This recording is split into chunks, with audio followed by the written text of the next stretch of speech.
Hey, welcome to MATLAB Tech. In this particular video, we will be looking into different concepts related to the virtual function bus in case of Autosar. So in this video, what we will go through? We will go through the basic introduction, what is basically a virtual function bus and what is the use of the virtual function bus in case of an Autosar architecture. We will see what the problem it solves and how it encounters and how it deal with different features that is present in the automobile industry by the development of the virtual function bus. We will also see what are the vital functions or features that are offered from the virtual function bus. And at the end, we will conclude on this topic. So to get the basic understanding of virtual function bus and details of it, please stay till the end of the video so that you can clarify your concept in a detailed way so that the confusion that you will have regarding the virtual bus or the conceptual understanding of the virtual bus will be more clear. So let's discuss on the complexity of automobile softwares.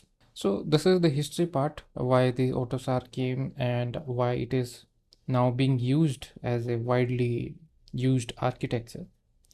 So suppose you have the old car, the old age cars, right? So there you will have one or two ECUs that will be controlling the basic functionalities that are present in the car. At that moment, you will not have very advanced features, right? So because of these, the control system is very simple. Sometimes you implement it with very few ECUs in the car. So here the management is very easy for the ECUs, right? So you will have limited number of ECUs and you will have limited number of software components which you can use in these ECUs, and through that you can make the design look very nice, and you will be able to trace what basically the problem in the vehicle also, right? But when the complexity grows, right? If you come to the new cars, right? So there you will find it little bit difficult. Why difficult? Because you will have a lot of ECUs and you will have a lot of features, right? So when you are dealing with these many features, right, it is very difficult to maintain a seamless communication between the ECUs. And at that moment, you need to implement some structural approach, right?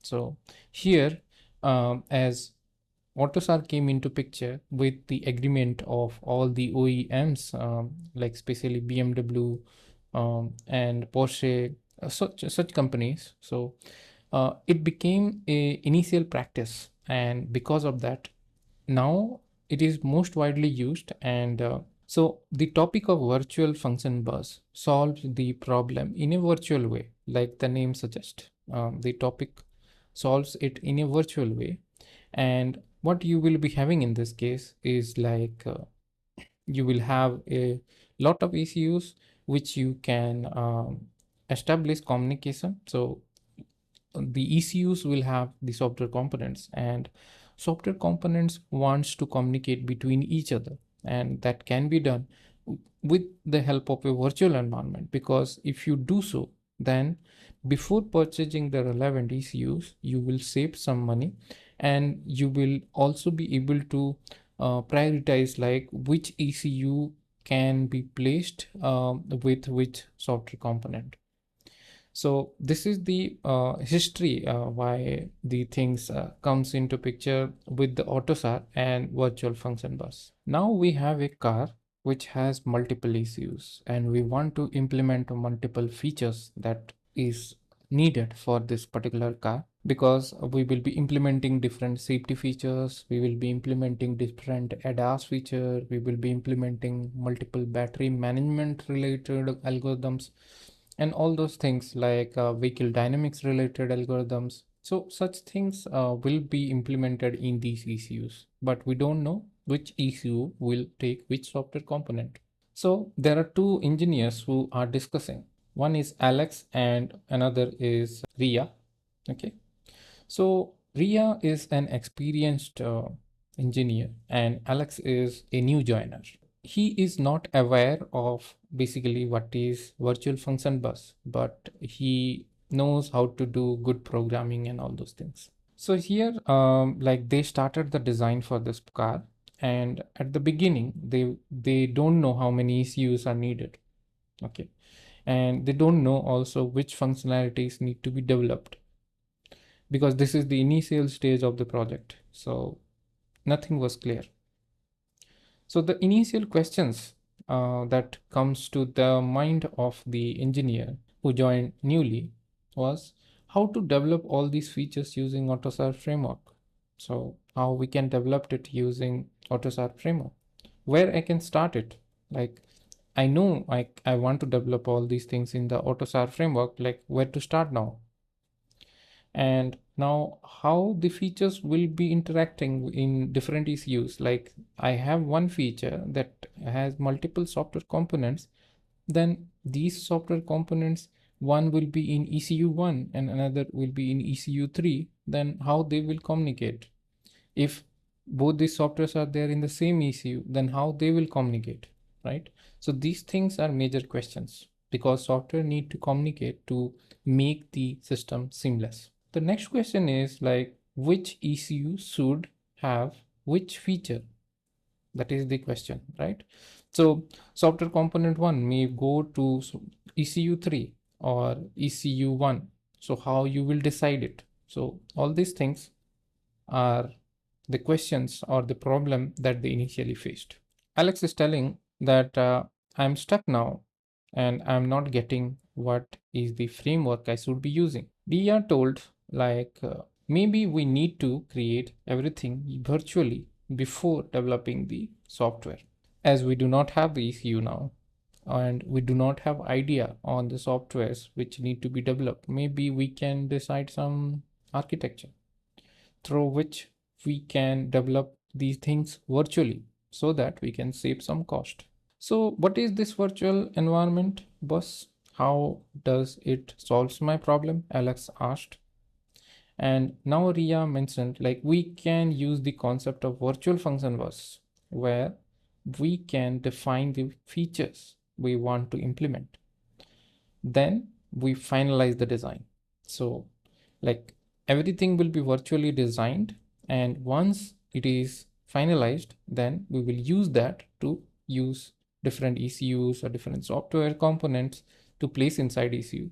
That way we can solve the problem. Okay, let me explain what is basically virtual bus and what is the key feature offered by the same, right? So Priya mentioned like she knows about the virtual function bus and she can explain it. Okay, sure, explain it and let me see how it helps me to solve the problem. So Alex was also interested because he is a new joiner. Now, how can he design all these things without having a ECU or without having a software component? So this is a good outcome from the discussion. So let me explain what is basically the virtual function bus. So what is the virtual function bus, and what are the different features that is there for the virtual function bus that we should know about?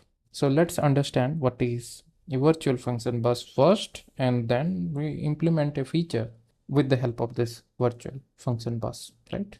Coming to the virtual function bus, if you see over here, there are multiple software components. So these are basically Autosar software components. And over here, the first one is the Autosar component 1, and the second one is Autosar component 2, and this is 3. And suppose we have n number of components, and I want to develop some feature. Then for that, what feature basically virtual function bus provides is it used defined configuration for the multiple software components in an Autosar configuration or framework, right? You can define the entire structure, like which software component should communicate to which one. So here you can see the software component 1 is communicating with the software component 3 and also the software component 2, but the way of communication is different. but there is a communication between these software components. So you can arrange all the components in the virtual function bus, and then you will be able to establish these connections like a communication port, which helps in establishing communication between the software components. And this configuration you can develop with the help of the virtual function bus. And once you develop all these configurations, then you will be able to trace like which ECU will be more suitable for the implementation. So here you can see software component 1 and software component 2 are more reliable to be implemented in ECU 1, and then software component 3 in ECU 2, and then the nth software component in ECU number n. So consider a example, right? So consider an example of lane keep assist system. So the lane keep assist system, basically what it does is see the lane and then track it and then detect it, like whether you are in the lane or not. And then if you are trying to cross the lane, then in that case it will just vibrate on the steering wheel, or it will try to do a course correction so that you will stay in the lane. And this is a safety feature. If some car is approaching on backside and you are trying to change the lane, and if it is detected that it is approaching to you very fast, then you should not change the lane, right? So to prevent that, this feature works. And how the feature can be implemented now, that will have multiple components or software components. These are Autosar software components. The first component could be like detect the lane. So your lane is being detected, and if it is detected, then some signal need to be passed, right? So that it can be carried over to some other functionality. So this is done in the ECU1, right? And then next functionality is tracking the lane. So you will be tracking the lane, and you can do that with the help of software component 2. And here it will be implemented in ECU2. After that, you need corrective action, right? So if you are touching the lane, then you need to take the corrective action so that you will be back to the lane again, right? So that is another software component which could be present in ECU3. This is a control type of software component which gives some actuation to the steering component so that you will be able to stay in the same lane. Every software component like software component 1 or software component 2 needs to communicate, and that is done with the help of all these communications, which we will see in the next slides. Basically what is happening over here, you are defining all these software components virtually. So this is not a actually implementable thing, but you can create these virtually. Like you will have a virtual function bus, and from that you will be able to develop the entire design. So this is a concept, not an exact implementation that usually being done in the Autosar framework.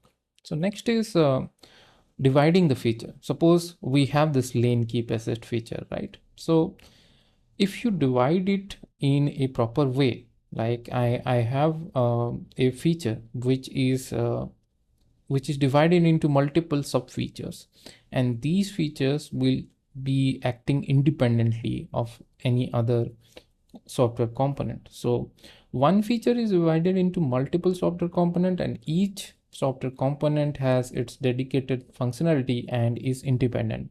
So these functionalities are independent, right? Lane detection is independent of lane tracking and lane course correction, right?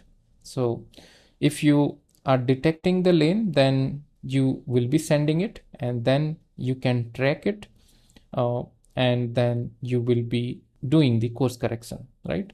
So due to this functionality, individual software components can also be changed except the connection or communication part. So in between, if you are implementing some algorithm, that part you can change over here. and here also same is applicable, and here also. So the features are independent. If you do any change in any of the feature, then the other software component will not be affected. So you need to design your software component in such way.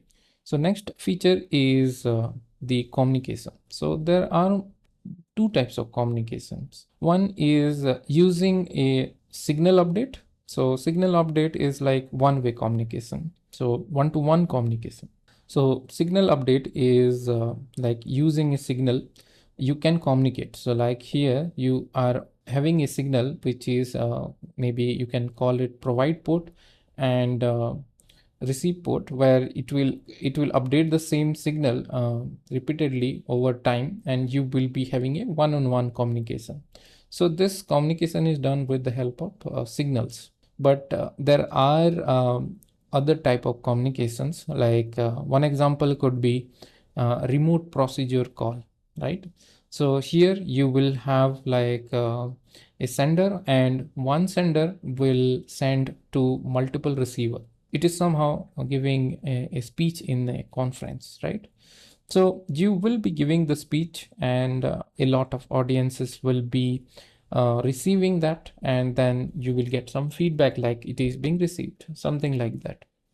So such things are included in a remote procedure call, where you will be communicating with the other software component with the help of these two types of communication. So either you will be using a signal based, or you will be using a remote procedure call, so that like you will be able to tell other software components that this signal is updated. Another feature is the type of communication that you can configure inside an virtual function bus. So this can be done at three levels. So the first one is the intra-ECU communication. So suppose you have two software components present in the same ECU interacting with each other with the help of the RTE layer. So at that moment, you can tell it as intra-ECU communication. There is one more level which is called inter-ECU communication. If you have the software components present in two different ECUs and they are trying to communicate with each other, then in that case you can tell it as inter-ECU communication. Again, the communication via gateway. So this is a different method which you can define inside a virtual function bus. It is like, suppose you are using two types of communication. One is FlexRay and another is CAN communication. So ECU1 and ECU2 are communicating with the help of FlexRay, but ECUN is communicating with the help of CAN communication. So how they will be able to communicate like ECU2 and ECUN? That is done with the help of a gateway.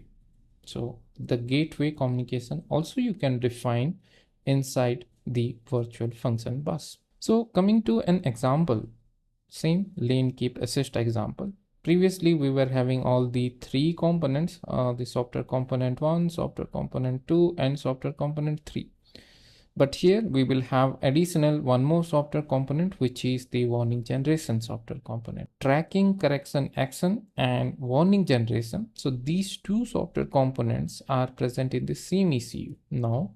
So this will be doing intra-ECU communication. If the communication between ECU3 and ECU2 is considered, in that case it is called an inter-ECU communication. And if the network that is present between the software component 1 and software component 2 are different, then in that case you can use a communication via gateway. Along with that, you also need to establish all the basic communication, and gateway is an additional part that you need to include. So this helps you to define what is the architecture of the entire design and which are the types of communication that you will be using. So while establishing the communication between the software components, it is very important to consider which type of port is being used in this case. And these ports are independent of the underneath hardware that you will have. So consider the software component 1 and software component 2. So software component 1 will have a provide port, and that will update a signal, and the same signal will pass and will update the receive signal at software component 2, which is tracking the lane, right? And again, for software component 2, it will update it in the p port, and it will receive in the r port. So these will be different signals, which basically p means provide, so it can provide something which will be received by the next software component. So these communications, like the ports, right, are independent of the underneath hardware. So you can define these using the virtual function bus without caring about the underneath hardware, because these will be taken care by the layers that are present in the software architecture, which is offered by Autosar.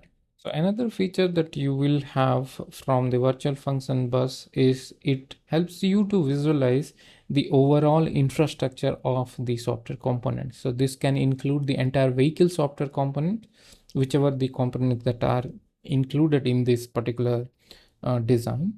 So it is not limited to a feature, but you can implement multiple features with the help of this virtual function bus.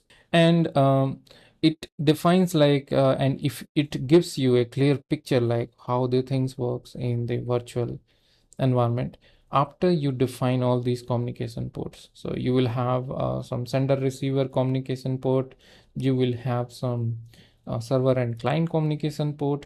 So how these things will communicate, so this is more important, and you can do that using this virtual function bus. Next is the virtual function bus. This helps in distributing the components inside the ECUs. So now you already have a software components, right? These maybe could be an example of the software components, and now you want to place it in multiple ECUs like over here. So that can be helpful only if you will have the features clear, like which functionality will be implemented in which ECU. And this virtual function bus tells you like these are the communication between the ECUs, and here this is the client, this is the server, and this is how the communication will work. And after that you will decide like which ECU will be more suitable for this, like for implementing this lane assist system detection of the lane. This can be implemented in a camera module related ECU, right? It's because you need to see the lane with the help of this camera and detect it there. And tracking also in the same type of ECU, but this is for tracking purpose. But the warning and the taking correction action, these things need to be implemented in the steering control related or powertrain control related software components. So there it will be more suitable. So this is how you can decide like which ECU will be more better for which type of software component. And the communication also is clear now, so that you can place it properly inside the ECU and design will be ready. So when you decide the software component, right, so it is very important that it should be modular and scalable, right? So suppose I define a software component that I can plug with another software component and I can scale my feature, right? So in case of lane keep assist, previously we seen only the corrective action was there, right? So the corrective action, now we added a warning generation as well. So this is showing the modularity part of the software component. So you can add one more component along with this component. And also if you remove something, that will not impact the other one because of the modularity concept that you will have in this. So whatever the features that you will be developing the software components, right, so those will be like independent unit, and those if you remove, then it will not have impact on the others. So such type of things you can develop with the help of the virtual function bus, and that is how you can solve the issue. So basically what is virtual function bus in summary we've seen is there are multiple features that are offered from the virtual function bus, and this solves the problem related to the multiple ECUs that we have, right? So we don't know what software components will be placed in which ECU. So this helps us to decide which component is better to go in which ECU.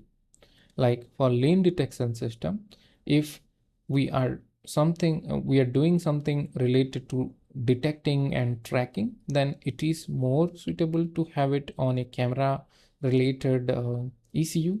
And when you are doing some correction, then it is more relevant to implement it in some powertrain or some steering related ECUs, so that it will be actually taking the control and implementing it. If you add some more feature, then more components will be developed, and now you will decide like which ECUs will be more suitable. Maybe again you will be doing some corrective action, then that feature or that software component maybe will go to the powertrain component, or maybe will go to the steering control component if it is taking some action. If you want to do perform some other actions, then it will go to the relevant ECU, right? So that is how you define the entire architecture, and at the end you will be ready with the architecture, and then you start the development. So once the development is done, and on both hardware and software side, you will be doing multiple testing to do all the implementation. And that is how you will be able to solve the problem that we discussed for the automobile industry, which is basically communication between the ECUs seamlessly, so that the product will feel good, right? So that is the main objective over here. So in case you are liking the video, please consider subscribing. In case you have any comment or query, please let us know in the comment section. We will be more than happy to clarify your doubts. Have a great day ahead. Thank you.